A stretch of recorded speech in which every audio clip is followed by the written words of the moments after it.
spelled PHAT, which stands for Purpose, Hope, and Truth. This is where solutions are discussed for today's problems in our country, in our communities, and in our lives.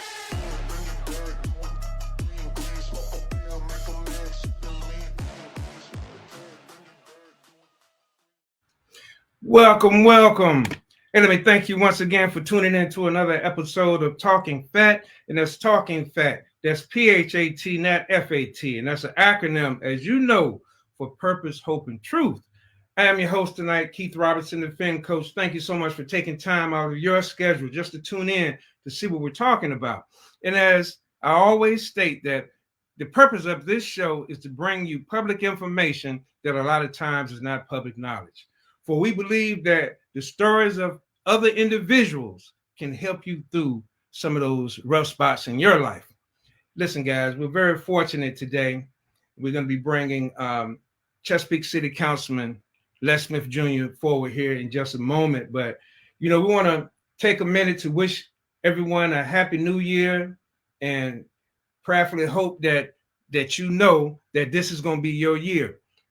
For us, it's so many people that have lost family and loved ones back in 2024, and we look at the tragedy that this just happened recently in New Orleans, and of course at the Trump Tower where the Tesla truck blew up. It's just sometimes in this life, we have to deal with those challenges. But know this, that there's hope for you in the year 2025. If you guys have been following me on Facebook or on some of my Twitter posts, that's what it's about this year, is hope in the year 2025. As we, each and every one of us, seek to fulfill our purpose in this life.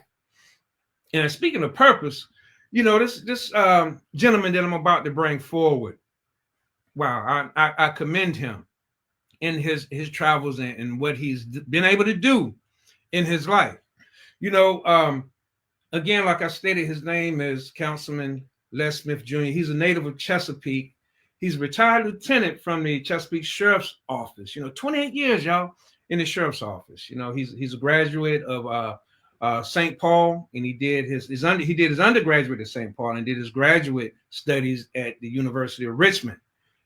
And he's a self-employed entrepreneur in the financial services space, focusing on life insurance and health insurance, so he's there to help the people. But most importantly, he has just been elected back in November 2024 into the councilmanship in the city of Chesapeake. This brother, listen, we're just fortunate to have him. He's busy, y'all. He's busy. Listen, let me run through a couple other things that he is actually involved in. He's a vice president of the New Chesapeake Men of Progress. He's a member of the Democratic Party. He's a member of the Fraternal Order of Police. He's a member of Silver Strands. He's the president and founder of the Ground Zero Development. He's a member of the National Association of Blacks in Criminal Justice. He's a member of the Chesapeake Force. So come on, this guy is busy. So whatever you're doing, stop, take a minute, and relax. And sit back, and I want to introduce you to Councilman Les Smith Jr. Les, how you doing, sir? Keith, good evening. Just great, thank you. How are you? Man, I'm doing well. Thank you for asking, bro. Let me just tell you, man, I really appreciate you, taking time out of your. And listen, I read your accolades. Definitely your busy schedule. Just to come in and tell us a bit about you, who you are and your story. So if you don't mind, man, go ahead and introduce yourself, man, and tell the people about yourself, please. Well, hello, everyone. Just a little bit about me. Lived in Chesapeake all my life. Went to Indian River High School. Grew up in a neighborhood called Broadlawn, for those that may be familiar with the South Norfolk area. Went away to college, to St. Paul's College at the age of 18. And had the opportunity to play football, but it didn't work out for me as far as making the team there. But it was for a reason, evidently. So it caused me to do what was next, and that was join a fraternity. And I joined the fraternity, Alpha Phi Alpha Fraternity Incorporated. As a result of that, it just got me more involved with the community and giving back. So that's been my life ever since my early teens. I think I joined a fraternity, I was 20. And from that age to getting out of college, going right to the community, giving back to the community through my entire career in law enforcement until today, it's just giving back to the community. Man, that is tremendous, man, to have that spirit of a servant. Most people are trying to figure out what they can get out of the community, and I commend you for that, man. Let me ask, as you say you grew up in Broadline and you went on to college and you came back and you became a servant. I take it that was when you had gone into the sheriff's department, man. So can you tell me through your journey, bro, who was the most influential person in your life? Who was that stood behind you as you walked through? Well, first person is going to be my mom. Okay. She's no longer with us. We lost her about 1.5 years ago. But outside of my mother, it's just been a village. My grandfather, my father was also in my life, even though he wasn't with us the entire time, but he stayed connected with them. We visited him. He came to see us, so forth and so on. But then there were coaches, there were mentors. When I was growing up, Central Lionel Spruill was a very big part of my life because he was a Mason back then. He took us as young men different places throughout the state of Virginia. And that made a difference. Somebody took us under their wing. And like I said, the coaches playing sports, high school sports, and also recreational league sports in the community. We had a team in Broadline that played football. I can't even remember the name of the team now, but all those things made a difference because it kept us busy. Yes. So I had people to look up to, and that makes a difference. Oh, absolutely, man. And that is what I feel is real big in the life of a youth, to be able to play those team sports, get an understanding of what does it mean to have to rely on someone else where you're not an individual. A bad team will beat one good man anytime. I really believe that, man. When you were coming up, man, let's talk about a situation that you had to overcome. Can you tell us about a challenge you had to overcome and how you did it at any point in time? Well, I did. Like I said, I did mention me coming through high school and going away to college and trying to play football because I did pretty good when I was in high school. And the school I was supposed to go to initially, that coach who gave me a scholarship went elsewhere. So then I had to follow up at the last minute to find somewhere else to go. And that's how I ended up at St. Paul's. But like I said, I didn't make that team. I was somewhat crushed, making it down to the last cut and then get on the team when it was going to play Norfolk State that first game. But I had a gentleman there named Tim Smith that spoke to me and said, don't quit school. And I was going to leave that first semester after I didn't make the team. But he convinced me to stay. And as a result of that, I made the dean's list. I stopped thinking sports because I could have tried again the next year. But now it was academics. It was about community. It was about organizations. And that became a part of my life. So that was a hurdle. Like I say, some people don't get over playing sports, but you got to move on and then just see what's the next chapter in your life. And that's what I can recall. Man, I can appreciate that, brother. Having to be able to overcome life challenges to go, like you said, to that next step. Possibly it was all a part of your purpose. As we look at where you are now. Let me ask you this, man. What made you run for city council? What was it that actually made you want to seek a political office? Well, Keith, I tell this story not often, but I worked for the sheriff's department for 28 years.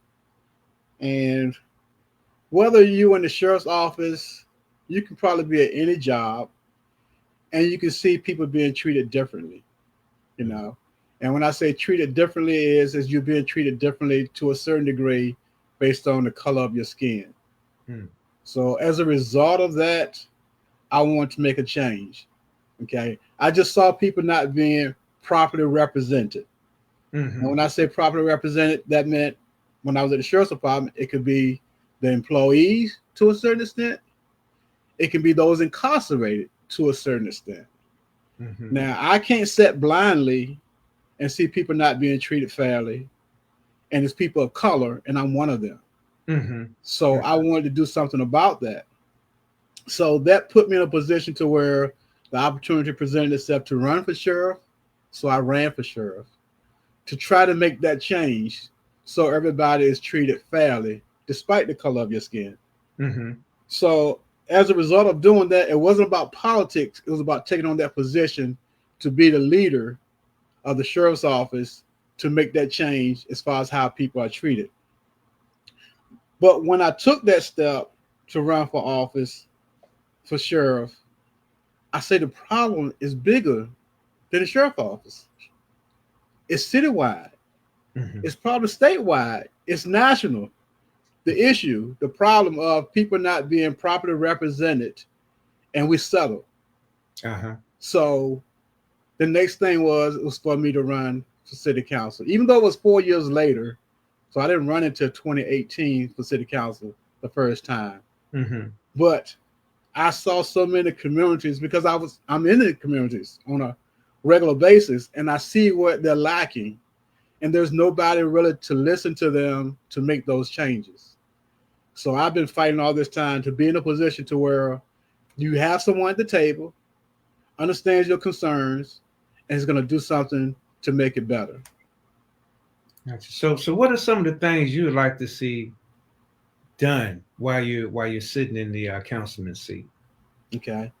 Well, one, housing is a problem. We have a situation where some folks cannot afford to live in Chesapeake. They may work in Chesapeake, but either there's not enough housing or they cannot afford the cost of the homes being built in Chesapeake. Mm-hmm.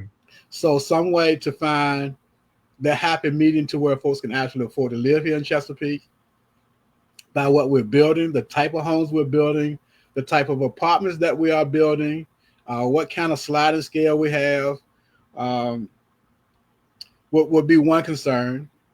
But then also some things along the line of I want to do a convocation center because Chesapeake doesn't have a niche. Most of the other cities have a niche. Mm-hmm. Virginia Beach has the oceanfront and all the hotels. Norfolk has the Scope. Hampton has the Coliseum. Portsmouth now has the casino. Chesapeake has nothing. Mm-hmm. So a convocation center, a sportsplex, somewhere where we can go and be entertained, fine arts, things of that nature. We need to have it in Chesapeake because all of our recreational dollars and that tax revenue is going to other cities. So let's have something in Chesapeake so we can draw the surrounding Hampton Roads area to our cities for events as well. Is one thing I was looking at to try to make happen. But then also, Keith, I grew up when we had a program called STOP. I don't know if you ever heard of that or not. I do. I remember the STOP organization. Okay. Absolutely. Right. So it's twofold as far as that STOP program goes. It employs kids during the summer, but it also teaches them about money to a certain degree and keeps them active.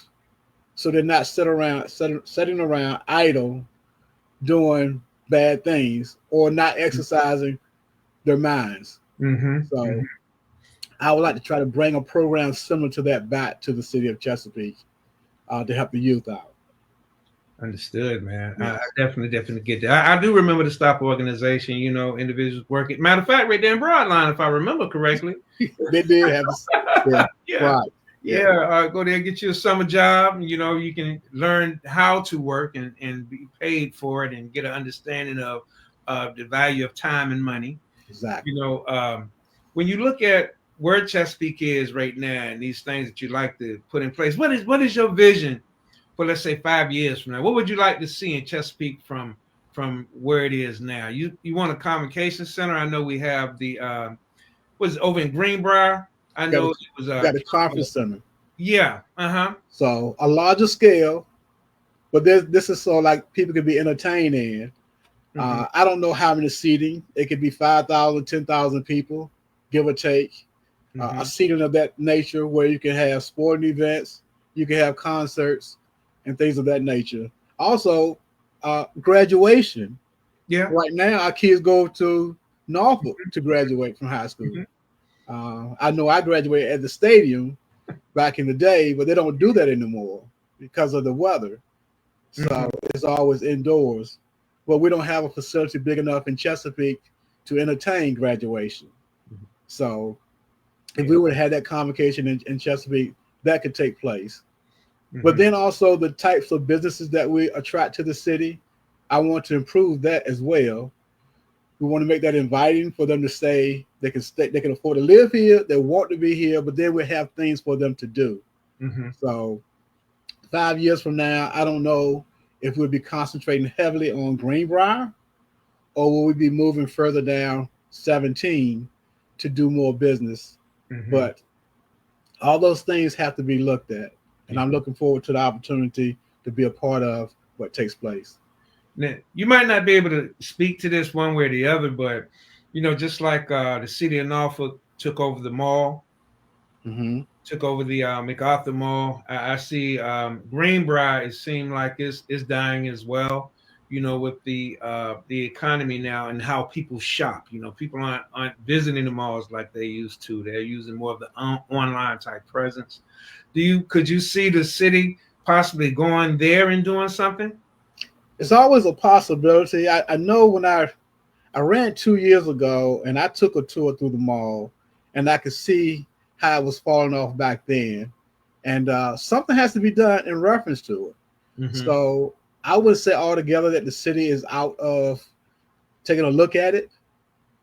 But we have to take a look at both malls, Greenbrier and Chesapeake Square, because those are prime real estate areas, and you want it to be used to its fullest potential to benefit Chesapeake.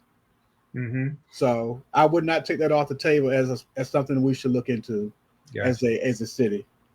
Yeah, I would like to see, some small business initiatives in Chesapeake. I think that would be something that would be great, especially for minority-owned businesses as we're talking into the community here, That is where my focus is, and a lot of times. So when we look at this, man, so you're in this seat now, we're talking about a few things. So what should the public, what should they expect to see from you?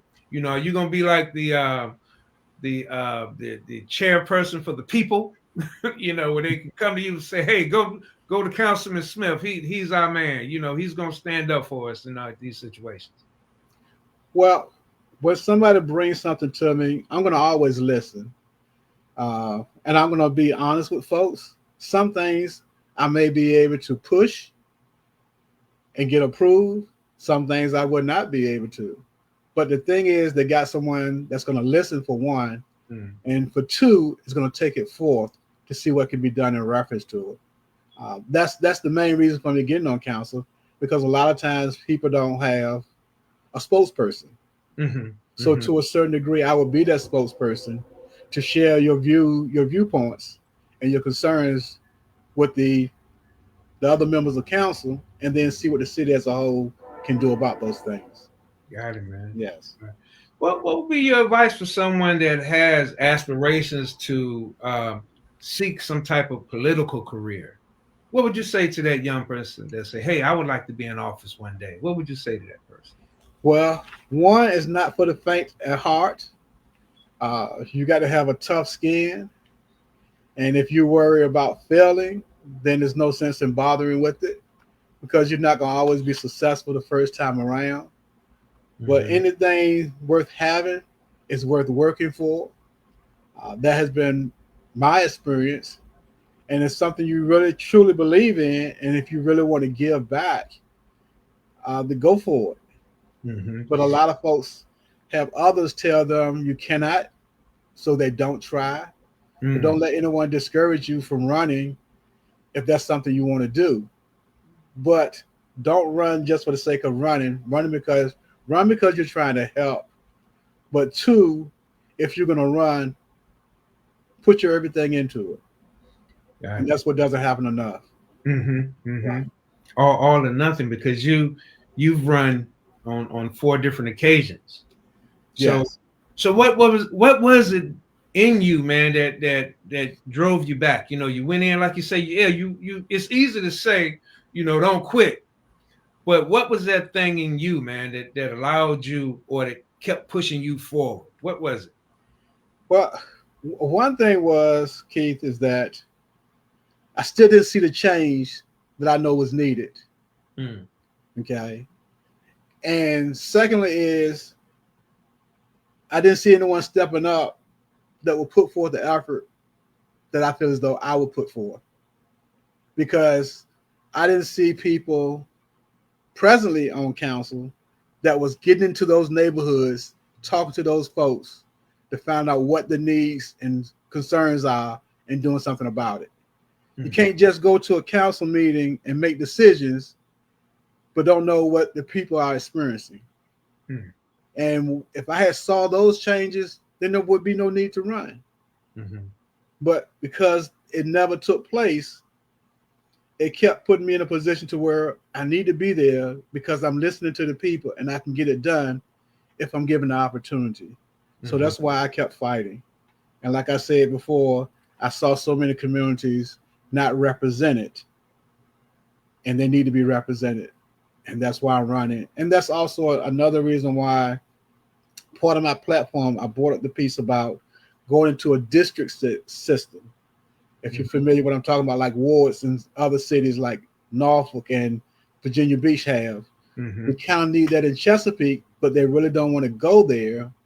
But if you go there, then a certain section of the city know what council person they have to go to get most things done. So when you got a council of 9, you don't know who to go to, and you're just hoping on a wing and a prayer that someone responds. But when you're in a ward system, you know you got that one person to go to, and you may have a better chance of getting some kind of response. So that's what I'm pushing for, but I don't know if I will have the numbers to make that happen. And it takes 5 votes on council to make anything happen. So that is within the city council itself. It can't be something that could be brought to the people to vote on, or well, yes. It's good that you asked that question. They tried to get it as a referendum, but the current council or the past council voted it down, so it never made it that far. So the other ways around that is if the new council can vote it in to have it looked into or have the charter change for the city, it could happen. And then also the state legislature could vote that to make it happen by us having a city, I think they say with a population as high as over 250,000 people, that it deemed it's a city that needs to go to a ward system. So that's one push. Like I said, also if council, it can go through council. If we agree to it, then it can go forward that way. And now we just have a small change in council numbers. So maybe they'll see things differently, but I don't know. Got it. Yeah. So let me ask you this: how do you bridge the gap that's there between the community and the city council or the city government itself? You know, are there any initiatives that are put in place now or going to be brought forward where you can kind of try to bridge that gap so that the city council members can actually see, you know, what the community is actually experiencing on a day-to-day basis? Okay. So one way is to be more transparent. A second way is tutoring. I say tutoring your home. Just provide information as to what's going on in the city with the citizens. They have a better idea of what's going on and how the money is being spent. Thirdly is having town halls. Now they have town halls now, and the town halls, they came up with a different format. So the town halls now are more so where you have department heads from the various different departments in the city. And when folks go in, they have a certain station set up and you go talk to them. They let you know what's going on, their future projects, so forth and so on. So it's good to a certain extent, but just like my mentoring program, I don't do individualized mentoring. I do group mentoring, and as a result of doing group mentoring, everybody hears what's going on at the same time. Mm-hmm. So you ain't got to say it several times, and one person can ask a question, and everybody learns from that one person's question. If you have that same philosophy when you have a town hall, everyone gets the message at the same time, and I think you get a better response from the public when it's done that way. Makes sense. And then also they can hold you more accountable as council. When we do it to where they have the different stations, that doesn't hold council accountable to anything. It just allows folks to browse around and talk to different department heads, but it has no place to where council is being held responsible. So I want to go back to old school to a certain degree. If we can't do it collectively, I'll see if it can be done individually to where I would share what I learned from council and go through the communities and have little settings where I can inform them of what's happening. We can have dialogue. That makes a lot of sense, man. It does. You mentioned something too. You say your mentoring program. Is that with the ground zero development, or is that okay? It is. Let's talk about that a little bit, man. Tell us about your organization that you started. So actually tonight is taking place. So I'm doing the podcast, but I have other mentors that are filling in tonight, and we have a mentoring session for our young men ages 12 through 19, and we do it on the first Thursday and the third Saturday. So the first Thursday is from 6:30 to 8 o'clock, and on the third Saturday it's from 1:30 to 3 o'clock. And we meet at New Galilee Baptist Church on Military Highway. So this is a program, Keith, I started when I left the sheriff's office, and we started in 2014. So we've had kids that came through the system with our mentoring program. They're gone on to graduate from college, graduate from high school, join the military. And it's turned out well. No one's hurt. To my knowledge, no one's locked up. And they're giving back to the community. And that's what it was all about. It was for me to stop the cycle of recidivism by young men constantly going to prison or following the footsteps of their uncles and fathers, so forth and so on. So this program is teaching young men about life, about everyday life, life skills, how to interact, and how to give back, and just how to carry themselves as men and be respectful of women. So it's important, man. Yes, that is a big piece that is missing in our community, because what's glamorized is the negative in our community. Even though it may be the 10%, I really truly believe that that's the 10% or the 20%, and the 80% is kind of like they don't show that. They don't show us in that light. They want to show us in the negative light, and they kind of glamorize those negative stereotypes, man. But that is definitely something that I applaud you for, because in my opinion, it's about the generations behind us. Wow. Being me, I'm in my 60s, man. I don't know how many summers I have left, but I look at these youngsters that are behind me, like my grandchildren, definitely applaud you for that. And I'm going to definitely get with you offline about that as well. I take it that's for any of the cities around. It is. Okay. It is. Yes. Gotcha. And how about the new Chesapeake Men for Progress? I remember the old one back in the day, but the new one. Let's talk about that. Okay. Yeah. So I've been a part of that since 2005, and I think right around that time they named themselves the New Chesapeake Men for Progress. They made some changes, some tweaks, and what have you. And Dr. Bill Ward was the president when I first came on board with it. And then they started the Education Foundation, which is a spinoff of New Chesapeake Men for Progress. And the education part gives scholarships, high school scholarships to the 7 high schools in Chesapeake they give them like $1,000 for 3 kids. But this is targeted towards the African American community. So when Dr. Ward did that, I think it was in 2010, he wanted me to take over to be the leader of New Chesapeake Men for Progress. So I became the president in 2010 for New Chesapeake Men for Progress. So from that point forward, I just held different offices, and now I'm the vice president. But they're very vocal in the community as far as making sure that all communities are represented, that things are socially and morally done properly in the city, as far as everyone being represented, especially people of color.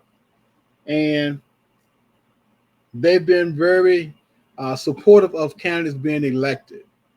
And this last time around, I think they stood out more because they actually went to communities to, I guess you call it boots on the ground, to actually get them out to the polls, because our numbers were low in past elections. And some of these communities needed to come out and voice their opinion or by voting. And communities like Georgetown picked up, Camelot picked up, areas around the Cuffley Center, they call that Providence, but all up along Border Road, those communities, they came out in greater number in the past, and part of that was part of the work of New Chesapeake Men for Progress, getting these folks out to the polls where they really felt more complacent and like they didn't play a part. So that's part of the reason why I was elected this time, because it was more of a grassroots effort for people to come out to vote. Yeah, that's wonderful, man. That's wonderful. Yeah, definitely. It's always we go back to 20% of the people do the work in all organizations, but you have the 80% talk, but the 20% actually do the work. So that's definitely wonderful, man. So is that open for, again, it's the Chesapeake Men of Progress? Is that open for any men in other cities, or is it just mainly for men in Chesapeake? It is open to men of any city. The only thing is that I think, if I'm not mistaken, you can't hold an office if you live in a different city. But you can be a member and active in everything else. But I think they have that clause in there: if you don't live in the city, you cannot hold office. Got it, man. Well, I want to go on record right now, man. I would love to be a part of it. I'm about assisting, going out in the community and just providing information, man. Because again, the platform that we're on right now, our mantra is that there's a lot of public information that's just not public knowledge. You have 2 organizations right here, grassroots organizations that men can come out and join, and then you have men out there, you have opportunity to give back to these younger ones as well. So definitely, I definitely applaud you there, man. I do. Well, listen, brother. I definitely don't want to keep this too long, but I want to ask you a question. One of the prerequisites that we have coming on to the show is we have something called the sauce, right? And the sauce is this. It's a bit of information, whether it's from something that you've learned through your work experiences, through academia, or just through life itself, something that you can share that someone that's listening out there right now can take that information from you right now as soon as they get off the podcast and put it into play and bring some value to their life. So I'm going to ask you, as I ask everyone like this, Les Smith Jr., what sauce have you brought for us today on Talking Fat? What say ye? Okay. So this is kind of 2-part, Keith, because one is just a saying. And the saying is treat people how you want to be treated. But part of our conversation, this whole thing of how I operate is to make it a point to give back. And in giving back, you indirectly receive. Because when I give, I feel good inside. Okay, so that's my reward. So we have to learn to give back, and in giving back, we're actually receiving. That's our blessing. Absolutely. That's what I would like to share. Man, if you hadn't told me that you haven't been looking at my Facebook posts, I would have believed you got that from my Facebook post, because I just posted that the other day. That was one of my morning skits that I put out there, talking about giving back, man, in this year 2025. Right. How and I say it's the year of hope, and what hope is an acronym for helping other people evolve. And how about when you give back to other individuals, it actually gives you in return. It's like a reciprocal relationship, So exactly. I would definitely applaud that, brother. I do. I believe that wholeheartedly. Well, hey, Councilman Smith, listen, brother, we really appreciate you taking time out of your, especially understanding that you had a different agenda that was supposed to take place today, man. I really thank you. Thank you for taking time, and I invite you to come back anytime that anything that's going on that you would like to share out there. You always got a place that you can do it right here, man. You really do. And we'll get together on some of these initiatives and things that we've talked about here today that I would like to find out more about, so I can give back more. Yeah. But listen. Yes. This is the last piece, man. Look, I'm gonna get close on this one now. Like I told you, everybody messed this up. Let me see if you can do it. Okay. So how we close out, you say your name, your title, and you have just been talking fat. That's how we close out. So I'm gonna come off the stage, and when I come off the stage, you have full autonomy here. Okay. Yes, my name is Les Smith, Councilman from Chesapeake City Council, and I have just been talking fat. There it is, y'all. Councilman Les Smith. Listen, if you guys are in Chesapeake, and listen, he already told you he will listen to you. If you have some issues and you need some help with, possibly he can help you. He can't move mountains, but he can listen to you and see how. If it's something that he can assist you with, he absolutely will. Well, Les, I thank you so much for taking time again today, man. And I look forward to seeing you on another occasion. God bless you, Keith. God bless you as well, man. Have a great evening. Take care. Bye. Well, guys, hey, Councilman Les Smith Jr. doing the work, y'all. In this life is always about work. And work still works 100% of the time. So listen, as we go into 2025, y'all, like I said, it's about hope. It's about helping other people evolve. Keep coming back to the show, because we're going to have other individuals up here telling their story, telling you about what it is that they do in life. And who knows, some information that they provide may help you through a situation in your life. Maybe they'll provide some information to give you some options, right? Maybe you have a son that needs to be a part of the initiative that we heard about today. Or maybe you are out there and you wanted to be a part of an organization for men. Got a chance. And while I'm on this too, listen, what we're about to do here at Talking Fat as well, we're about to put forth an initiative called Brother Bring a Brother. Now, we're still in the planning stages, but I want to let you know about it, right? Everybody know at least one person that align with as far as their morals and the things that they want to do in life. Everybody has at least one person. So I would say to you this is that stay tuned in. We're going to give a venue where we're going to come together and we're going to talk about some solutions. We're not just talking about problems. We're talking about solutions. But hey, with that being said, I thank you again for tuning in to another episode of Talking Fat. I'm Keith Robertson, the Fin Coach. Peace and blessings. I'll see you next time.